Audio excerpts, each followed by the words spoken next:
কুরআনে বর্ণিত এমন এক রমণী যার অর্ধেক জিন অর্ধেক মানুষ, ইতিহাসের সবচেয়ে রহস্যময় রমণী রানী বিলকিস। তিনি ছিলেন হযরত সুলাইমান এর স্ত্রী। বিলকিস এমন একটি রাজ্য শাসন করতেন যা দক্ষিণ আরব থেকে শুরু করে আফ্রিকা পর্যন্ত বিস্তৃত ছিল। তার সম্পর্কে কিছু অবিশ্বাস্য তথ্য আছে যা আপনার জানা উচিত। যেহেতু কিছু ইতিহাসবিদ দাবি করেছেন যে তিনি অর্ধেক মানুষ এবং অর্ধেক জিন ছিলেন, তাহলে প্রশ্ন, জিনদের রাজা নবী সুলাইমান কি মানুষ হয়ে সত্যিই কোনো জিনকে বিয়ে করতে পারেন? ইসলামী ইতিহাস এ সম্পর্কে কি বলে? এই ঘটনা শুরু হয়েছিল একটি ছোট্ট পাখির মাধ্যমে, কুরআনে যার নাম হুদহুদ বলা হয়েছে। হুদহুদ যে মানুষদের কথা বুঝতে পারত এবং নবী সুলাইমানের এক বিশ্বস্ত গোয়েন্দা ছিল এবং দূর দেশ থেকে গুরুত্বপূর্ণ রাজনৈতিক সংবাদ নিয়ে আসত। আপনি যদি প্রস্তুত থাকেন, চলুন পুরো ঘটনা বিস্তারিত জানি। নবী সুলাইমানের সেনাবাহিনী ছিল ইতিহাসের অন্যতম অদ্ভুত এক সেনাবাহিনী। এই বাহিনীতে ছিল মানুষ, জিন, পাখি এবং অন্যান্য প্রাণী। এমনকি বাতাসও নবী সুলাইমানকে যেখানে ইচ্ছা সেখানে নিয়ে যেত। মানব বাহিনীতে ছিল পদাতিক সৈনিক ও অশ্বারোহীরা। জিন সৈনিকরা ছিল মানুষের চোখে অদৃশ্য। এই সেনাবাহিনীকে এত ভয়ঙ্কর করে তৈরি করা হয়েছিল যে শত্রুরা তাদের অনেক সদস্যকে দেখতেই পেত না। কিছু পাখি ও প্রাণীও সেনাবাহিনীতে যোগ দিয়েছিল। সিংহ ছিল প্রাণী বাহিনীর নেতা, তারপর ছিল বাঘ। পাখি বাহিনীতে ছিল অনেক বাজ পাখি ও শিকারী পাখি। হুদহুদ পাখিটি ছিল গোয়েন্দা বিভাগের দায়িত্বে। এই হুদহুদের দায়িত্ব ছিল অনেক দূরে উড়ে গিয়ে শত্রুপক্ষের ওপর নজরদারি করা। সে সবকিছু পর্যবেক্ষণ করত এবং শিখে নিত, তারপর ফিরে এসে প্রতিবেদন দিত। হুদহুদের ভূমিকা ছিল অত্যন্ত সংবেদনশীল এবং গুরুত্বপূর্ণ। যখন বাহিনী একত্রিত হয়েছিল, অনেক প্রাণী লক্ষ্য করেছিল হুদহুদ অনুপস্থিত। তারা নিজেদের মধ্যে ফিসফিস করতে লাগল, কমান্ডার শিগগিরই এসে পড়বেন এবং বুঝতে পারবেন যে হুদহুদ অনুপস্থিত। অবশেষে সুলাইমান নবী যখন বাহিনীর কাছে আসলেন, তখন ফিসফাস আরও জোরালো হলো। তিনি এসে দেখলেন হুদহুদ নেই। আসলে হুদহুদ তখন সাবা দেশে অবস্থান করছিল। সে বহু পথ পাড়ি দিয়ে গিয়েছিল এবং তার ভেতরে অনুভব করছিল যে সে কোনো গুরুত্বপূর্ণ সংবাদ উদ্ধার করবে। সে শহরের ওপর অবস্থিত একটি উঁচু গাছের ওপর নামল। সেখান থেকে সে রাস্তাঘাট, ঘরবাড়ি, প্রাসাদ এবং ফটক সব কিছু পর্যবেক্ষণ করল। সে কিছু অস্বাভাবিক পরিস্থিতি অনুভব করল। দেখা গেল মানুষরা যেন কোনো অনুষ্ঠানের জন্য জড়ো হচ্ছে। তাই সে শহরে বসবাসকারী আরেক হুদহুদকে জিজ্ঞেস করল, ও সুন্দর হুদহুদ, দয়া করে বলো, এই শহরে কি হচ্ছে? মানুষরা যাচ্ছে সাবার রানীর দর্শনে। তারা সবাই সেখানে সূর্যের সামনে সিজদা করবে। সুলাইমানের গোয়েন্দা পাখি তখন নিশ্চিত হয়ে গেল তার অনুভূতি ঠিক ছিল। সে প্রথমে রক্ষীদের দেখল, তারপর কমান্ডার ও সৈন্যদের। সব শেষে সাবার রানী নিজে সিংহাসন থেকে বেরিয়ে এলেন। তিনি তার সিংহাসন থেকে নেমে জনগণকে নেতৃত্ব দিলেন। তিনি তার দুই হাত উঠিয়ে সূর্যের সামনে সিজদা করলেন। সব মানুষ তার সঙ্গে সিজদা দিল। হুদহুদ সবকিছু লক্ষ্য করল আর ভাবছিল, নবী সুলাইমান এই সংবাদ পেয়ে কি প্রতিক্রিয়া দেখাবেন। সে তৎক্ষণাৎ উড়াল দিয়ে ফিরে এলো। অনেক দিন ক্লান্তিকর ভ্রমণের পর সে পৌঁছালো সেই স্থানে যেখানে সুলাইমানের পুরো বাহিনী একত্রিত হয়েছিল। সব পাখি তাকে ঘিরে ধরল। তারা সব ক্ষুব্ধ ছিল। একটি ছোট চড়ুই প্রথমে বলল, তুমি কোথায় ছিলে? নবী সুলাইমান তোমার ব্যাপারে জানতে চেয়েছেন। আমরা আশা করি তোমার কাছে যথাযথ ব্যাখ্যা আছে। হুদহুদের ভিতরে আরও ভয় ঢুকে গেল। সে সিদ্ধান্ত নিল এখনই নবী সুলাইমানের কাছে গিয়ে ক্ষমা চাইতে হবে। সে কাঁপতে কাঁপতে নবী সুলাইমানের তাঁবুর দিকে উড়ে গেল। তখন নবী সুলাইমান রাতের খাবার খাচ্ছিলেন। হুদহুদ জানালা দিয়ে ঢুকে চুপচাপ টেবিলের এক কোণায় বসল। সে চেষ্টা করছিল সুলাইমানের হাত থেকে দূরে থাকতে, মাথা নিচু করে ভয়ে। সে ধীরে ধীরে বিনয়ের সঙ্গে সালাম দিল। সে মাথা তুলল, কিন্তু চোখ তুলতে পারল কেবল সুলাইমানের হাত ও বুক পর্যন্ত। সে তার নেতার কাছ থেকে অনেক কিছু শিখেছিল এবং সে জানত যে নবী সুলাইমানের মন ছুঁতে হলে তাকে স্পষ্টভাবে সত্য কথা বলতে হবে। আমার বাদশা, আমি এমন একটি জাতির সংবাদ এনেছি যাদের সম্পর্কে আপনি জানেন না। এক দূর দেশে আমি এমন এক নারীকে দেখেছি যিনি সাবার জাতির ওপর শাসন করছেন। তিনি এক বিশাল সিংহাসনে বসেন এবং তার কাছে এমন সব জিনিস আছে যা কেউ চাইলেই পেতে পারে না। কিন্তু আমি দেখেছি তিনি এবং তার জাতি আল্লাহর পরিবর্তে সূর্যকে সিজদা করছে। শয়তান তাদের কাজকে তাদের কাছে শোভনীয় করে তুলেছে। এই শব্দগুলো ছিল শক্তিশালী। হুদহুদ দেখালো তার অনুপস্থিতির পেছনে সত্যিকারের একটি কারণ ছিল। সে ছিল একটি গুরুত্বপূর্ণ মিশনে। নবী সুলাইমান জবাব দিতে শুরু করলেন, অবশ্যই আমাদের যাচাই করতে হবে তুমি যা বলছো তা সত্য কিনা। আমি একটি চিঠি লিখব, তুমি এটি তাদের কাছে পৌঁছে দিবে এবং দেখবে তারা কি প্রতিক্রিয়া দেখায়। হুদহুদ চিঠি নিয়ে দ্রুত উড়ে গেল সাবার দেশে। সে রাজপ্রাসাদের বাগানের একটি গাছে নামল এবং রানীর কক্ষ খুঁজতে লাগল। সে দেখল একটি বিশাল কক্ষ, যার বড় একটি বারান্দা ছিল। বুঝতে পারল এটাই রানীর ঘর। চিঠিটি ঠোঁটে নিয়ে সে উড়ে গেল খোলা জানলার দিকে এবং ভেতরে প্রবেশ করল। সে সিদ্ধান্ত নিল ছাদের একটি স্থাপনার পেছনে লুকাবে। সে বাইরে তাকিয়ে দেখল রানী বিছানায় ঘুমাচ্ছেন। তার চুল বালিশের ওপর ছড়িয়েছিল। তার মুখ ছিল অত্যন্ত সুন্দর। তার সৌন্দর্য দেখার সময় হুদহুদের মনে এক ধরনের দুঃখ জন্ম নিল। এত সৌন্দর্য, ধন সম্পদ এবং ক্ষমতা থাকা সত্ত্বেও কেউ সূর্যের সামনে সিজদা কেন করবে? এই চিন্তা করল হুদহুদ। তার মনে হলো শয়তান তাদেরকে ধোঁকা দিয়েছে। শয়তান তাদের এমন কিছুর উপাসনা করতে বাধ্য করেছে যা সত্যিকার মাবুদ নয়। কিন্তু সে কিভাবে এটা করল? তারপর হুদহুদ ভাবল, যদি সুলাইমানের সেনাবাহিনী সাবার জনগণের সঙ্গে যুদ্ধ করে, তাহলে ফলাফল তো স্পষ্ট। হ্যাঁ, রানী শক্তিশালী, কিন্তু তিনি নবীর বাহিনীকে পরাজিত করতে পারবেন না। সুলাইমানের সৈন্যরা খুব সহজেই তাদের দখল নিতে পারবে। হুদহুদ ভাবতে লাগল, আমি কি এখনই চিঠিটা ফেলে দিব, নাকি তার জেগে ওঠার অপেক্ষা করব? সে জানত না চিঠিতে কি লেখা আছে। এই সব ভাবার মধ্যেই হঠাৎ করে চিঠিটা তার ঠোঁট থেকে পিছলে পড়ে রানীর বিছানায় পড়ে গেল। রানী চোখ মেলে দেখলেন তার সামনে একটি চিঠি। তিনি দ্রুত চারদিকে তাকালেন, কিন্তু কাউকে দেখতে পেলেন না। এক ধরনের ভয় অনুভব করে তিনি চুপচাপ চিঠিটা খুললেন এবং পড়তে শুরু করলেন।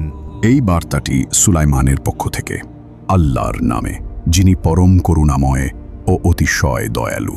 আমি তোমাকে এক আল্লাহর প্রতি ঈমান আনতে আমন্ত্রণ জানাচ্ছি। আমার প্রতি অহংকার করো না। আমার কাছে এসো এবং নিজেকে সমর্পণ করো। রানী রেগে গেলেন এবং আবার চারদিকে তাকালেন, খুঁজলেন কে চিঠি এনে দিয়েছে। কিন্তু কাউকে না দেখে তার রাগ আরও বেড়ে গেল। তিনি তার প্রহরীদের ডাকলেন এবং বললেন, কে সাহস করেছে আমার কক্ষে প্রবেশ করার? এটা কে করেছে? প্রহরীরা বিস্মিত হয়ে গেল। তারা বলল, কেউ রানীর ঘরে ঢোকেনি। তারা জানালো তারা সারাক্ষণ তলোয়ার হাতে ছিল এবং চোখ খোলা রেখেছিল। তারা শপথ করে বলল, রানীর ঘরের আশেপাশেও কেউ আসেনি।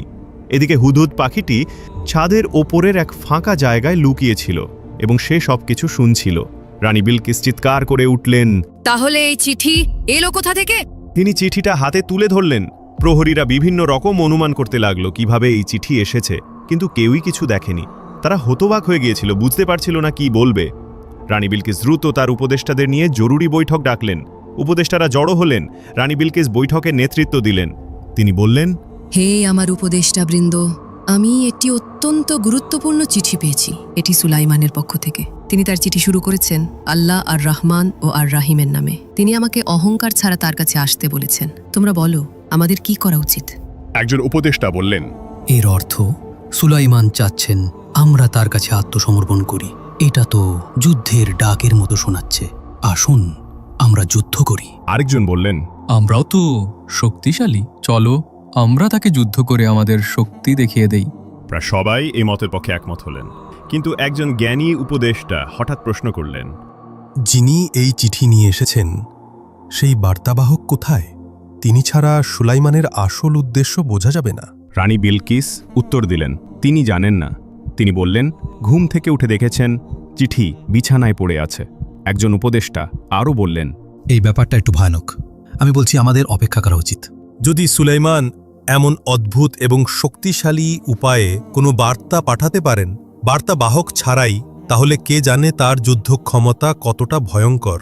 তাহলে আমাদের কি অপেক্ষা করে দেখা উচিত? রানী বিলকিস বললেন, যখন কোনো রাজা কোনো দেশে আক্রমণ করে তারা সব কিছু ধ্বংস করে দেয় এবং সম্মানিত মানুষদের অপমানিত করে দুর্বল করে ফেলে। আমার ভয় হয় আমাদের ক্ষেত্রেও এমন কিছু হতে পারে। তাই আমি প্রস্তাব দিচ্ছি, আমরা কিছু উপহার পাঠাই আর দূতের মাধ্যমে তার প্রতিক্রিয়া দেখি। কেউ আপত্তি করল না, তাই রানীর পরামর্শ গ্রহণ করা হলো। হুদহুদ পাখিটি পুরো আলাপ শুনছিল। বৈঠক শেষ হতেই সে উড়ে গেল। সাবার দেশে ঘোষণা করা হলো যে সোনা এবং রত্ন দিয়ে তৈরি একটি উপহার প্রস্তুত করা হবে, যে কোনো মূল্যে। তারা রানীকে বলল, এটি অবশ্যই একটি রাজকীয় উপহার হতে হবে। সুলাইমান ছিলেন একজন শক্তিশালী ও ভয়ানক মানুষ এবং কেবল একটি বহুমূল্য উপহারই হয়তো তাকে খুশি করতে পারবে। রাজ্যের ভবিষ্যৎ নির্ভর করছিল তার অনুগ্রহের ওপর। রাজ্যের শিল্পীরা দিনরাত এক করে কাজ শুরু করল এই বিশেষ উপহার তৈরিতে। তারা বিভিন্ন মূল্যবান উপকরণ ব্যবহার করল। অবশেষে উপহার তৈরি হলো। এটি ছিল একটি সোনার তৈরি থালা। এর দুই পাশে ছিল সোনা ও রত্ন দিয়ে তৈরি দুটি নেকড়ে। রানী বিলকিস যখন এই চমৎকার এবং দামি উপহারটি দেখলেন, তিনি খুশি হলেন। তিনি তার দূতের প্রস্তুত হতে এবং সুলাইমানের কাছে এটি পৌঁছে দিতে বললেন। তিনি নিজের একটি সেনাপতিও পাঠালেন যাতে সুলাইমানের সামরিক শক্তি সম্পর্কে আরও জানা যায়। তিনি তার দূতদের বললেন, জানার চেষ্টা করো সুলাইমান আমাদের কাছ থেকে আসলে কি চান এবং তার সেনাবাহিনী কতটা শক্তিশালী। হজরত সুলাইমান ইতিমধ্যেই হুদহুদের মাধ্যমে রানীর সভা সম্পর্কে জেনে গিয়েছিলেন। হুদহুদ যখন সীমান্তে ঘুরছিল তখন সে দূতদের কাফেলা দেখতে পেল এবং দ্রুত সুলাইমানের কাছে ফিরে গিয়ে খবর দিল। তার কাছ থেকে শুনে সুলাইমান বুঝলেন যে রানী উপহার পাঠাচ্ছেন। তিনি এটাও বুঝলেন রানীর আসল উদ্দেশ্য হল তার মনোভাব ও সৈন্যদের শক্তি যাচাই করা। তাই সুলাইমান আদেশ দিলেন তার সেনাবাহিনীকে প্রস্তুত হতে এবং সারিবদ্ধভাবে রানীর দূতদের গ্রহণ করতে হবে। তিনি কিছু মানুষও পাঠালেন তাদের অভ্যর্থনা জানাতে। হযরত সুলাইমানের একটি মাত্র উদ্দেশ্য ছিল, আমি চাই তারা আমার সঙ্গে দেখা করার আগেই নিজেদের পরাজিত মনে করুক। রানী বিলকিসের দূতেরা হঠাৎ এক বিশাল বাহিনীর সামনে এসে পড়ল। তারা সৈন্যদের সংখ্যা গুনতে লাগলো এবং কোন কোন প্রাণী এই বাহিনীতে রয়েছে তা লিখে রাখল। তাদের বিস্ময়ের সীমা রইল না যখন তারা দেখল সুলাইমানের সেনাবাহিনী কেবল মানুষের নয়, বরং সিংহ, বাঘ, হাতি, পাখি এবং আরও অনেক প্রাণী নিয়ে গঠিত। তারা আরও দেখল এই সেনাবাহিনী বাতাস ব্যবহার করে এক স্থান থেকে অন্য স্থানে চলাচল করতে পারে। তাদের চোখ বড় হয়ে গেল, মুখ হা হয়ে গেল বিস্ময়ে। এই বাহিনী ছিল একেবারেই আলাদা, মহিমাময় এবং ভয়ঙ্কর। তারা বুঝে গেল এমন বাহিনীর বিরুদ্ধে তারা কখনোই যুদ্ধ করতে পারবে না। যখন তারা লক্ষ্য করল কিছু অস্ত্র নিজেরাই নড়াচড়া করছে, তখন তাদের ভয় আরও বেড়ে গেল। তারা একে অপরের দিকে তাকিয়ে আতঙ্কের সঙ্গে প্রশ্ন করল, এটা কি? তাদের নিয়ে যে কর্মকর্তা ঘুরে দেখাচ্ছিল সে শান্তভাবে উত্তর দিলেন, এটা তো মাত্র কয়েকজন জিন সৈন্য যারা প্রভাতকালীন অনুশীলন করছে। দূতেরা বিস্মিত হয়ে গেল এবং তারা আরও উদ্গ্রীব হয়ে উঠল সুলাইমানের সঙ্গে সাক্ষাৎ করার জন্য। কিন্তু হযরত সুলাইমান সরাসরি তাদের সঙ্গে দেখা করতে অস্বীকার করলেন। তার পরিবর্তে তিনি তার এক অধিনায়ককে পাঠালেন তাদের সঙ্গে কথা বলতে। ওই কর্মকর্তা দূতদেরকে প্রাসাদে দুপুরের আহারের আমন্ত্রণ জানালেন।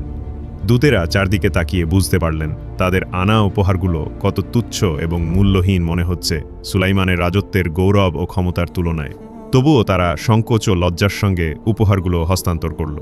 কর্মকর্তা উপহারগুলো সুলাইমানের কক্ষে নিয়ে গেলেন, কিন্তু কিছুক্ষণের মধ্যেই তিনি আবার ফিরে এলেন সেই উপহারগুলোর সঙ্গে নিয়েই। তিনি সেগুলো টেবিলে রেখে বললেন, নবী সুলাইমান এই উপহারগুলো গ্রহণ করতে অস্বীকার করেছেন। এরপর তিনি সুলাইমানের বার্তা তুলে ধরলেন, তোমরা কি মনে করো তোমাদের সম্পদ দিয়ে আমাদের প্রভাবিত করতে পারবে? আল্লাহ আমাদের যেটুকু দিয়েছেন তা তোমাদের থেকে অনেক উত্তম। তোমাদের উপহার ফিরিয়ে নাও। আমরা যদি এমন এক বাহিনী নিয়ে তোমাদের কাছে যাই যেটার কল্পনাও তোমরা করতে পারো না, তাহলে নবী সুলাইমান তোমাদেরকে শহর থেকে অপমানের সঙ্গে বিতাড়িত করবেন। দূতেরা আতঙ্কিত হয়ে পড়ল। তাদের একজন কর্মকর্তা জিজ্ঞেস করল, সুলাইমান আমাদের থেকে আসলে কি চান? অনুগ্রহ করে পরিষ্কারভাবে বলুন, যেন আমরা রানীকে জানাতে পারি। সে শান্তভাবে উত্তর দিলেন, নবী সুলাইমান কেবল একটি জিনিস চান, তোমাদের রানী এবং জনগণ যেন তার কাছে আত্মসমর্পণ করে। তারা বুঝতে পারল এই বার্তাটি একদিকে শান্তির আহ্বান, অন্যদিকে কঠোর হুঁশিয়ারি। তাই দূতেরা ফিরে গেল রানী বিলকিসের কাছে সুলাইমানের কথা পৌঁছে দিতে। দূতেরা যখন পৌঁছালো তখন রানী ঘুমাচ্ছিলেন, তবে তিনি তার দাস দাসীদের বলেছিলেন দূতেরা এলে যেন তাকে সঙ্গে সঙ্গে জাগিয়ে দেওয়া হয়। তাই তারা বিরক্ত না করতে চাইলেও তাকে জাগালো। রানী বিলকিস চোখ খুলতেই দূতদের সঙ্গে সাক্ষাৎ করলেন। তিনি জিজ্ঞেস করলেন, বলো, উপহার দেওয়ার পর সুলাইমান কি বললেন? দূতেরা ব্যাখ্যা করল যে তারা সুলাইমানের সঙ্গে দেখা করতে পারেনি। তাদের একজন কমান্ডার উপহার গ্রহণ করে তা নবীর কাছে নিয়ে গিয়েছিলেন, কিন্তু দুঃখজনকভাবে সুলাইমান উপহার গ্রহণ করেননি। তিনি আমাদের কাছে উপহার ফিরিয়ে দিয়েছেন। তারা সুলাইমানের বার্তাও জানিয়ে দিল। এটা শুনে রানী মাথা নিচু করে চিন্তায় পড়ে গেলেন।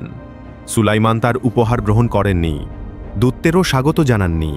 তিনি তাদের কাছ থেকে আরও বিস্তারিত জানতে চাইলেন, তারা যা কিছু দেখেছে সব কিছু। তিনি বুঝলেন সুলাইমান কেবল একটি জিনিসই গ্রহণ করবেন, আত্মসমর্পণ। দূতেরা সুলাইমানের বাহিনীর শক্তির বর্ণনাও দিল। রানী যখন শুনলেন যে তার বাহিনীতে জিন ও পশুরাও রয়েছে, তখন তিনি উপলব্ধি করলেন পরিস্থিতি কতটা গুরুতর। যদি তিনি যুদ্ধে পথ বেছে নেন, তাহলে তিনি হয়তো সবকিছু হারাতে পারেন। এখন কেবল একটি পথ বাকি, অন্য কোনো উপায়ে সুলাইমানকে বোঝানোর চেষ্টা করা।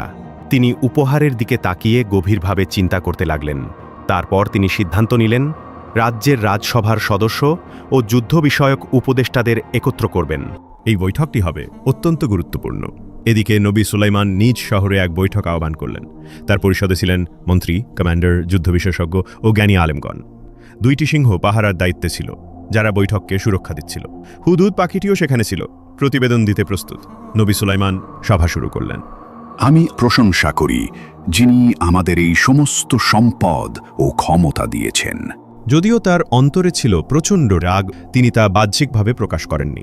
তিনি বললেন, কিভাবে সম্ভব যখন আমরা জীবিত আছি এবং তাওহীদের পতাকা বহন করছি, তখনও পৃথিবীতে এমন মানুষ রয়েছে যারা সূর্যকে উপাসনা করে? এটা আমাদের জন্য ব্যর্থতা এবং লজ্জার বিষয়। সুলাইমান নিজের গৌরবের জন্য শাসন করছিলেন না, বরং আল্লাহর রাজত্বের প্রতিনিধি হিসেবে শাসন করছিলেন। এই কারণেই তিনি একই সাথে রাগ ও দায়িত্ববোধ অনুভব করছিলেন। তখন সেনাপতি দাঁড়িয়ে গেলেন, হাতে তরবারি নিয়ে বললেন, শুধু আদেশ দিন, আমি সাবার রানীর সিংহাসন এবং আল্লাহকে অস্বীকারী এই জাতিকে ধ্বংস করে দেব। কিন্তু সুলাইমান বললেন, আমি হিংস্রতা পছন্দ করি না, আমাদের অন্য কোনো পথ খুঁজতে হবে। আমি আশা করি রানী নিজেই এখানে এসে আমার সঙ্গে দেখা করবেন, কিন্তু তার আসার আগেই তোমাদের মধ্যে কে তার সিংহাসন এখানে এনে দিতে পারবে? তখন এক জিন বলল, আমি তার সিংহাসন আপনার সামনে নিয়ে আসতে পারি, এমনকি আপনি উঠার আগেই। আপনি জানেন আমি কতটা শক্তিশালী। কিন্তু এরপর একজন আলেম, যিনি আল্লাহর পক্ষ থেকে বিশেষ জ্ঞান অর্থাৎ ইলমে লাদুনি প্রাপ্ত ছিলেন, তিনি বললেন, আমি তার সিংহাসন তোমার সামনে নিয়ে আসতে পারবো, এমনকি তুমি চোখের পলক ফেলার আগেই। সুলাইমান যখন এই প্রস্তাব গ্রহণ করলেন, তখন হঠাৎ করেই বিলকিসের সিংহাসন তার সামনে উপস্থিত হয়ে গেল। এমনটা কোনো মানুষ এর আগে কখনো করেনি। সবাই হতবাক হয়ে গেল। সিংহাসনটি ছিল বিশাল এবং রাজকীয়। সবাই সেই দিকে তাকিয়ে চুপচাপ চিন্তায় ডুবে গেল।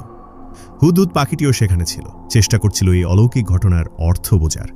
এদিকে সাবা নগরীতে রাজসভার ও যুদ্ধ পরিষদের সভা বসেছিল। রানী বিলকিস সেই সভার নেতৃত্ব দিচ্ছিলেন। রানী ক্লান্ত স্বরে বললেন, আজ আমরা এক ভয়াবহ পরিস্থিতির মুখোমুখি হয়েছি। সুলাইমান চায় আমরা তার কাছে আত্মসমর্পণ করি। সে আমাদের শক্তি ধ্বংস করে দিতে হুমকি দিচ্ছে। আমি তোমাদের কাছে সাহায্য চাইছি, চলো একটা সমাধান খুঁজে বের করি। উপদেষ্টারা একমত হলেন। সম্ভবত কেবল রানী নিজে সুলাইমানের কাছে গিয়ে আরও বড় উপহার দিলে শান্তি আসতে পারে। কিন্তু তারা এটাও বললেন, যদি এই উপহারও প্রত্যাখ্যান করা হয়, তাহলে যুদ্ধই একমাত্র বিকল্প।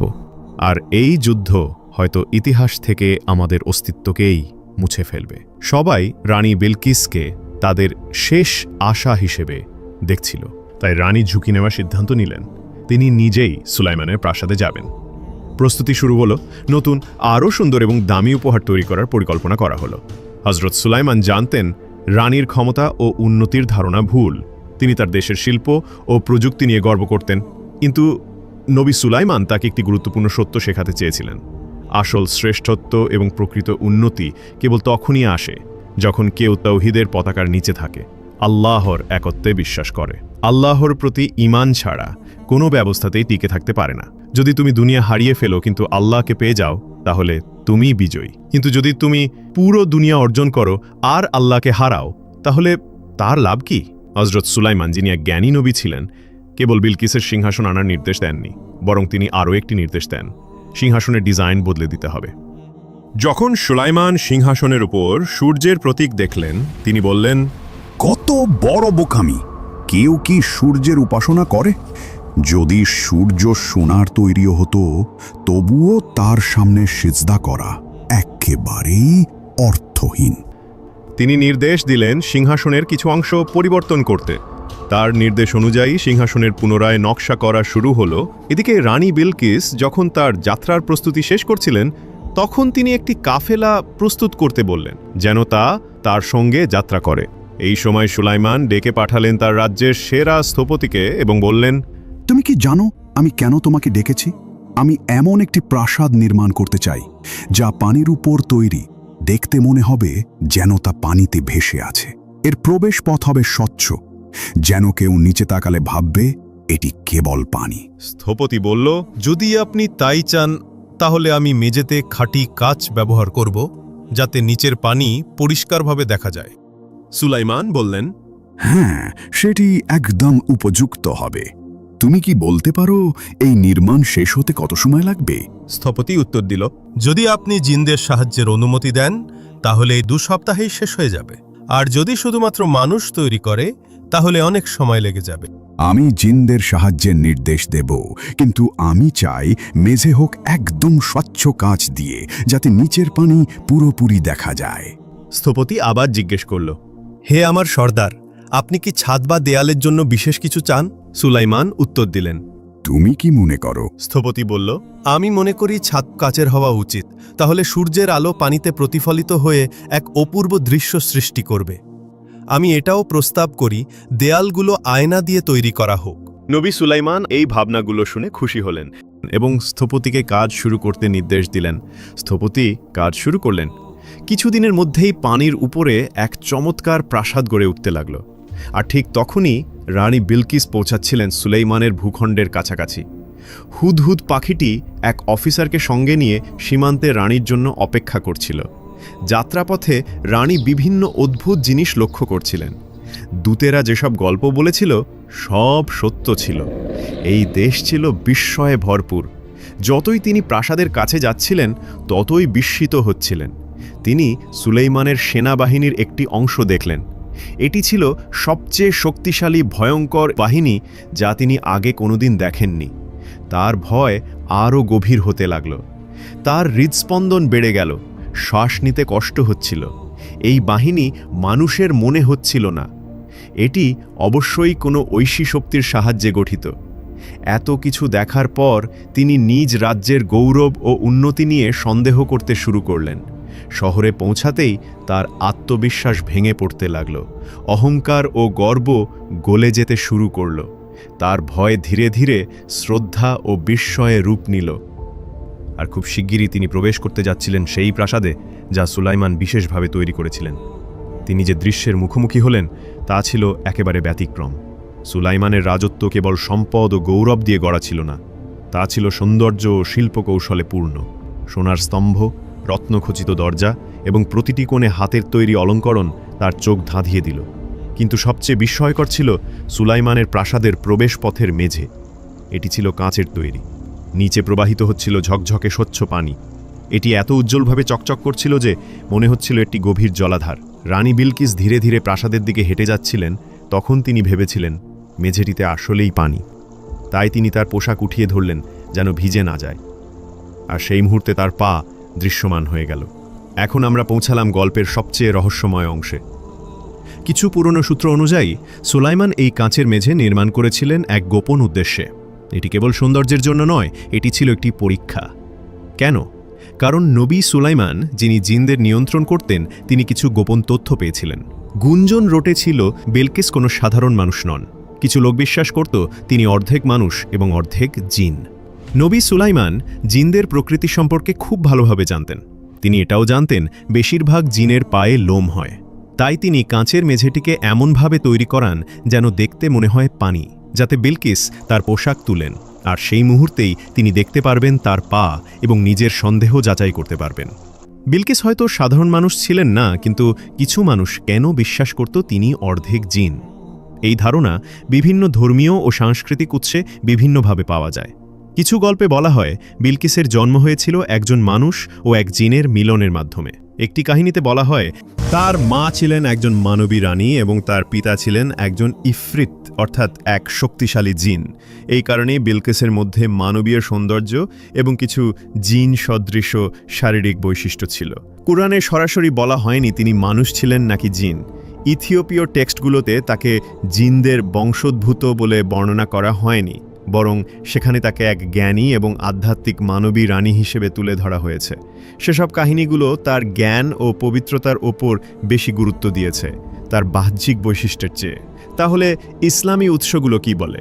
অধিকাংশ ইসলামী আলেম একমত বিলকিস ছিলেন একজন মানুষ। অর্ধেক জিন বিষয়ক গুজব ছড়িয়েছিল আসলে জিনরাই। কেন? কারণ তারা চায়নি সুলাইমান বিলকিসে আগ্রহী হন অথবা তাকে বিয়ে করেন। জিনরা ভয় পেত যদি সুলাইমানের কোনো পুত্র হয় সে হয়তো তার পিতার মতো রাজত্ব করবে এবং সুলাইমানের গোপন জ্ঞানের মাধ্যমে আবার জিনদের কাজ করাবে। তারা সুলাইমানের অধীনে কাজ করত বাধ্য হয়ে, আর আশা করছিল সুলাইমান মারা গেলে তারা মুক্তি পাবে। কিন্তু যদি তার পুত্র রাজত্ব করে তাহলে তারা আবার বন্দী হয়ে পড়বে। আর অধিকাংশ জিনই মিথ্যাবাদী হিসেবে পরিচিত, শুধু সুলাইমানের যুগে নয়, সব যুগেই। নবী সুলাইমান এটা ভালোভাবে জানতেন, তাই তিনি এই পরিস্থিতির আয়োজন করেন নিশ্চিত হওয়ার জন্য। আর যখন তিনি বিলকিসের পা দেখলেন এবং বুঝলেন তা সাধারণ মানুষের মতো, তখন তার সন্দেহ দূর হয়ে গেল। বিলকিস যখন কাঁচের মেঝের ওপর দিয়ে পেরিয়ে গেলেন, সুলাইমান নিশ্চিত হলেন তিনি একজন মানুষই। তারপর সুলাইমান রানী বিলকিসকে তার সিংহাসন দেখালেন। রানী বিলকিস বিস্ময়ে হতবাক হয়ে গেলেন। নবী সুলাইমান তাকে জিজ্ঞেস করলেন, এটা কি তোমার সিংহাসন? বিলকিস ভালো করে তাকালেন। তিনি ঠিক কি বলবেন বুঝে উঠতে পারলেন না। সিংহাসনটা দেখতে হুবহু তার নিজের মতো, কিন্তু কিছু একটা বদলে গেছে। অবশেষে তিনি বললেন, এটি দেখতে আমার সিংহাসনের মতোই। সিংহাসনের নিচে সুলাইমান একটি বার্তা রেখে দিয়েছিলেন, আমরা আল্লাহর কাছে আত্মসমর্পণকারী। বিলকিস আরও গভীরভাবে তাকিয়ে বুঝতে পারলেন এটি সত্যিই তার নিজের সিংহাসন। কোনোভাবে এটি তার প্রাসাদ থেকে তার আসার আগেই এখানে নিয়ে আসা হয়েছে এবং কিছু পরিবর্তন করা হয়েছে। এটি ছিল নবী সুলাইমানকে আল্লাহ যে অসাধারণ ক্ষমতা দিয়েছিলেন তার আরও একটি প্রমাণ। রানী বিলকিস গভীর চিন্তায় ডুবে গেলেন। তিনি যত ভাবছিলেন ততই বুঝতে পারছিলেন তার জাতির বিশ্বাস কতটা দুর্বল ও মূর্খতা ছিল নবী সুলাইমানের যুক্তিবাদী ও জ্ঞানভিত্তিক চিন্তার তুলনায়। সেদিন তাকে দুপুরের আহারের আমন্ত্রণ জানানো হলো। নবী সুলাইমান তার পাশে বসলেন এবং আলাপ শুরু করলেন। তিনি বললেন, আল্লাহ যিনি সারা জাহানের পালনকর্তা, সর্বশ্রেষ্ঠ পরম দয়ালু, তাঁর কথাই আমি বলছি। তিনি সূর্য সৃষ্টি করেছেন মানুষের সেবায়। যেমন করে বাগানের প্রজাপতি ও শাপলা ফুল আল্লাহর ইচ্ছায় পরিচালিত হয়, তেমনি সূর্য আল্লাহর সৃষ্টির অংশ, তার সেবায় নিয়োজিত। মানুষের মতো এক মহান সৃষ্টির জন্য অন্য কোনো সৃষ্টিকে সিজদা করা, তা হচ্ছে মানুষের বুদ্ধিকে অপমান করা, হোক তা সূর্য। রানী বিলকিস তখন বুঝতে পারলেন তারা যাকে এতদিন উপাসনা করতেন সেই সূর্য আসলে শয়তানের তৈরি করা এক সুন্দর ফাঁদ ছিল। প্রথমবারের মতো সূর্যের উজ্জ্বলতা তার অন্তরে ম্লান হয়ে এলো, আর এক নতুন আলো যা কখনো অস্ত যায় না তার অন্তরে জ্বলে উঠল। ঠিক তখনই তার উপদেষ্টারা এসে বলল, সূর্য অস্ত যেতে চলেছে, এখন আমাদের প্রতিদিনের সূর্য পূজার সময়। হে মূর্খেরা, এখনো কি তোমরা বিশ্বাস করো সূর্য উপাসনার যোগ্য? শয়তান আমাদের সম্পূর্ণ বিশ্বাসকেই আমাদের কাছে সুন্দর করে উপস্থাপন করেছিল। এই স্থান ত্যাগ করো। নবী সুলাইমান কি বলেছেন তা না শুনেই উপদেষ্টারা ভয় পেয়ে গেল এবং দ্রুত সেখান থেকে সরে গেল। প্রথমবারের মতো রানীর হৃদয়ে এক উষ্ণ সুন্দর অনুভূতি প্রবাহিত হতে লাগল।